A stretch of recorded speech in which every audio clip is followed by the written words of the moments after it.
Season 6 of Unapologetically Woman. We're celebrating phenomenal women all across Kentucky who make no apologies for their perspectives or the impacts that they're making in the community. Today we're celebrating Alex Otte. Alex is a mom, a federal and state legislative advocate, regional executive director of Mothers Against Drunk Driving, and was the youngest ever president of Mothers Against Drunk Driving. Unapologetically Woman, Alex, that's you. Congratulations. Thank you. So, how did you get into Mothers Against Drunk Driving? Many people don't come to causes like this because they want to. They come because something happened that didn't give them another choice. Almost 16 years ago, it'll be 16 years in July, I was run over by a drunk driver. I was sitting on a jet ski. My dad lives on Lake Harrington, and it was something completely normal. I was sitting on a jet ski behind my dad's house. There was a 17-foot bass boat coming under a nearby bridge, headed towards where my family was. My mom and brother were in the boat across the narrow lake from me. I gave my mom a thumbs up to let her know I saw him coming and I wasn't going to move. When you get your boating license, they teach you that if a boat's coming towards you, don't try and anticipate where they're going to go. Just stay where you are and wait for them to pass. He was very intoxicated. He did not pass.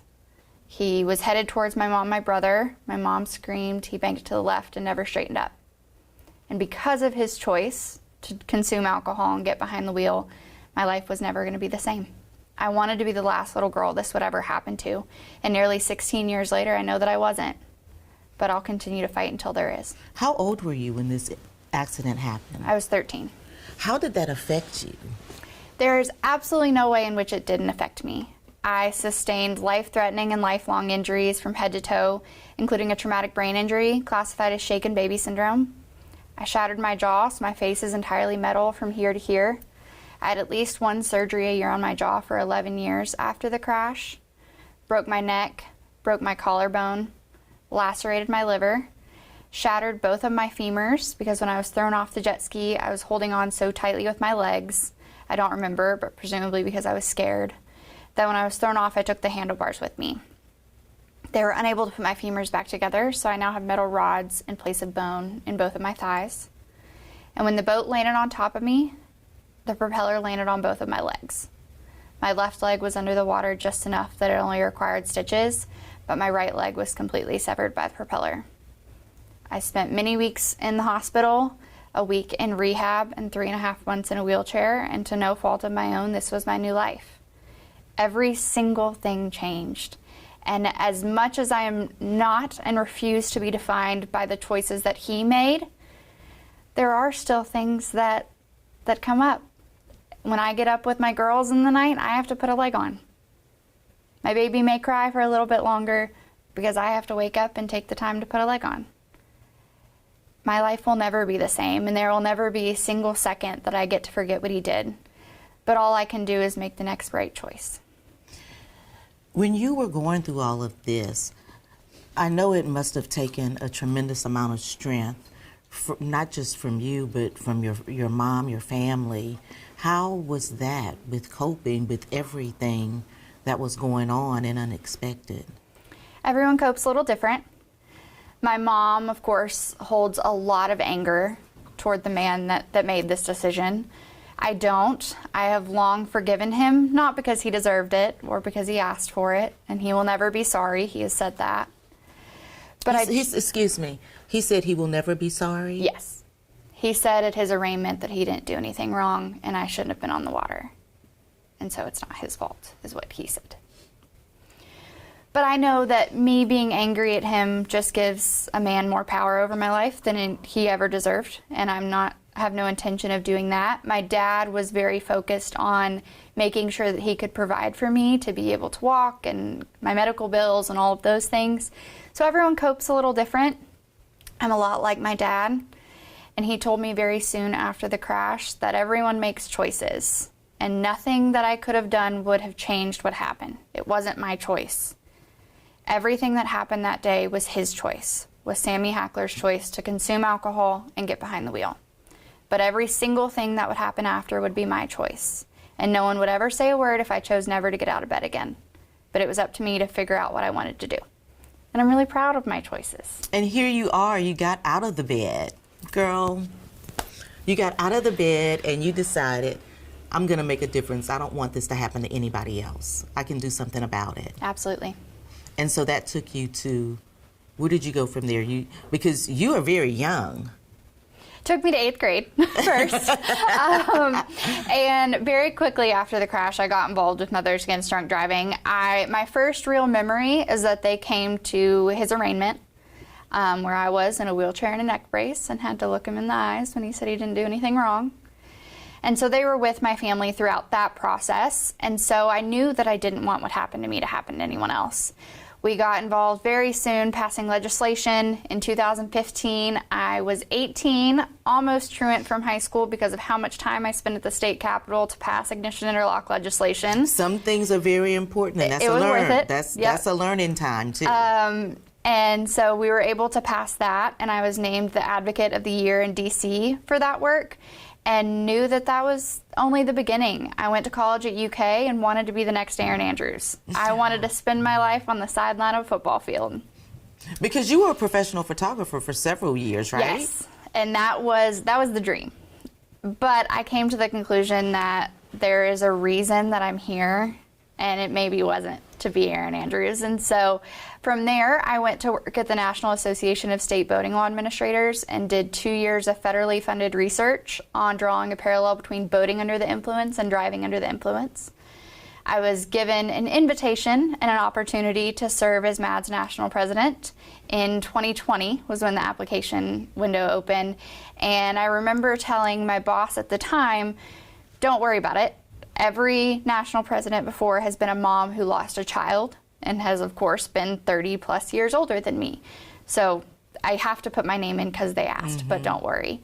And I remember calling her crying about 6 weeks later and said, okay, I have to quit. I got it. So I was a very different look for MAD. They were a very different move for me, but I truly believe that if we are able to help one person, it's not easy to talk about. But if talking about the worst thing that ever happened to me causes one person to realize they're not alone and that it happens, or one person to hand away their keys or push away the extra drink or ask someone how they're getting home safely, then it will have been worth it. And, you know, to me, the strength of it all, you know, to be able to move forward, to be able to be grounded in the focus that you have. And, you know, you said you forgave him a long time ago, so now it's time to move on and make a difference. Absolutely. And I think that for me, there's something about that truth of telling your story. You know, this happened to me. I'm not ashamed of what happened to me. It's not my fault. And I can go on and I can do something different that can help other people. Yes, and that's the most important thing. I don't remember this, but when I came out of the coma, evidently I asked my grandmother if it was my fault and if I hurt anybody. And I think that whole story just really shows that I don't want this to ever happen. I'm glad that no one else was hurt in my crash.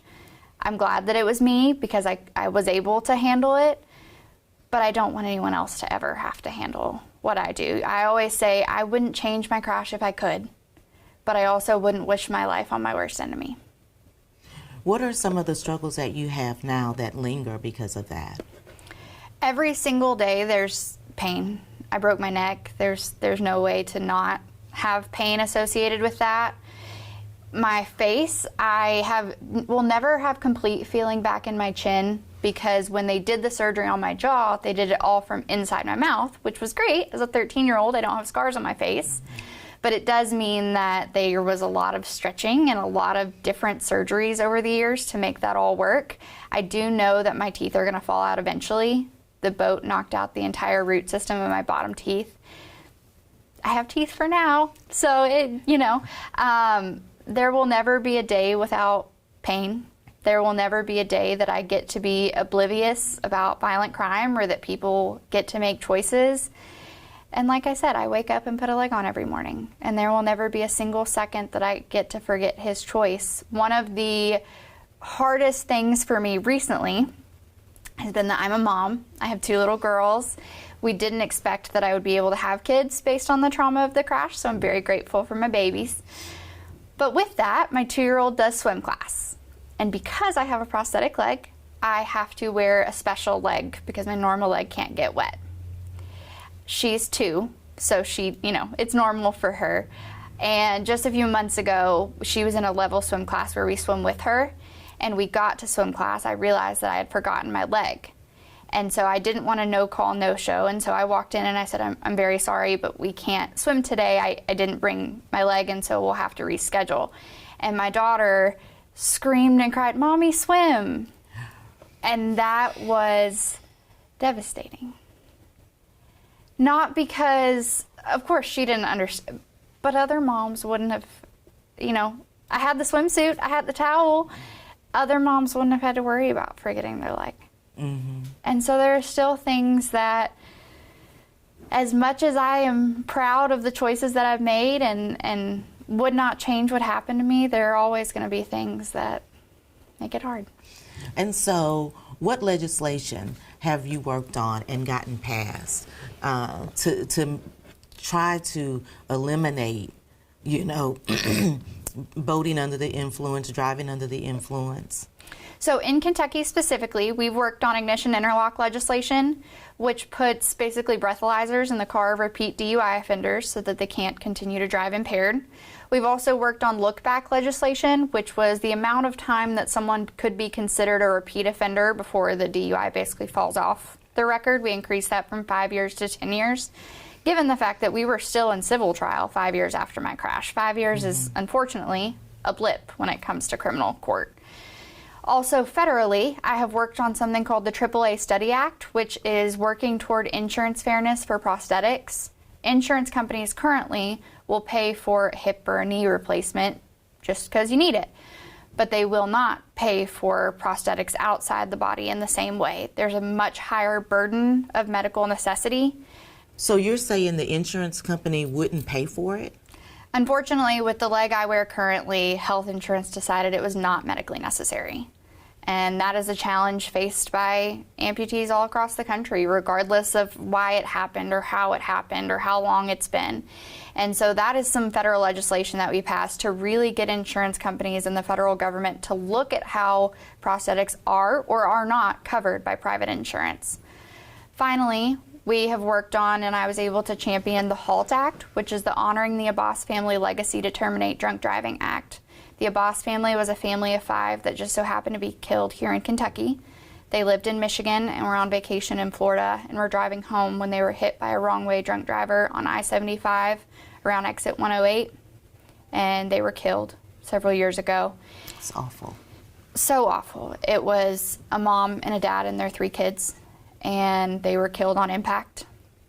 And so the Honoring the Abbas Family Legacy to Terminate Drunk Driving Act is law. And what it does is it mandates that car companies put drunk driving prevention technology as standard equipment in all new vehicles, as standard as a seatbelt or an airbag. That's pretty awesome. That's pretty awesome. Yes, we're very excited. So when I'm thinking about the insurance not paying, what kind of cost does it for your prosthetic? So what does that look like? I have no idea. Astronomical. On mine and my husband's homeowner's insurance, we have my leg is insured for $60,000.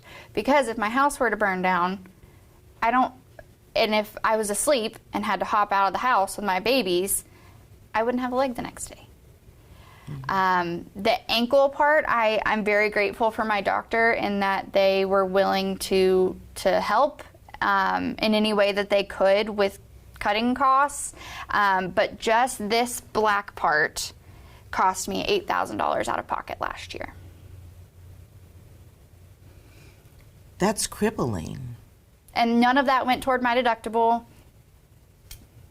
Nothing. So on top of that $8,000, I also delivered my daughter last year and still had to meet all of my insurance deductible on top of that. For a good cause. Yes. Tell me about your kids. My kids are great. I have 2 daughters. And so much of what I do now is really thinking about what I want to show them. I want them to see, of course, they're both in the fun stage of like, you just want to play with them all the time. But I want them to see that I do whatever I want. And I've done every single thing that I ever said I was going to do. I've lived every dream that I ever had. I was standing with the president when he signed federal legislation with President Biden several years ago. I have photographed on NFL football fields. I have lived truly every dream that I ever had. And I'm so grateful for that, and I want them to be able to do the same.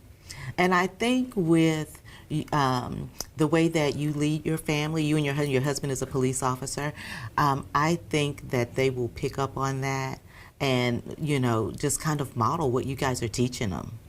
One of the most important things that I hope my girls learn from the work that we do, of course there's lots of victims, there's lots of crime in both of our jobs, is that you don't know where other people are coming from. You don't know what has happened in their life. But one thing I always say is that my husband makes a better police officer because his wife is a crime victim. He knows that people don't just go back to their lives at the end of a call. And it's important to me that our girls understand that people have lives outside of the 5 minutes that you see, and it's really important that we're respectful of that. You never know what somebody else has been through or what their story or what their story is. You absolutely don't. So I'm going to kick it to you for the last word to young girls or young women that may be in a similar situation. What kind of advice would you give them about perseverance? I have 2 pieces of advice. One is to do the next right thing. There is no rule book to any of this. No one tells you how to do it. No one tells you what the next step is. And some days when you can't see 10 years down the road and all you can do is the next right thing, that's what you do. In addition to that, one of my favorite quotes and one of my favorite tattoos is "Everybody always." It's from a book. It says, "Every time I wonder who I should love and for how long I should love them, God continues to whisper to me, 'Everybody always.'" I believe that my only job in this world is to love people. And I think that's the most important thing. And finally, what I hope my girls learn, do it for yourself.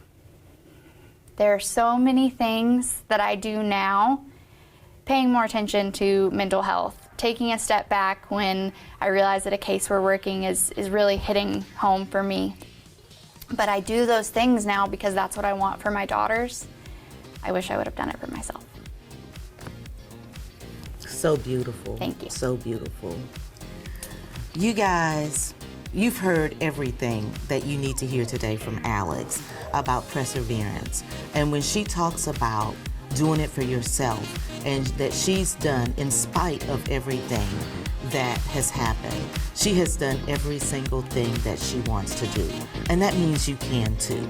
So continue to watch as we celebrate and honor other phenomenal women just like Alex on Unapologetically Woman. I'll see you soon.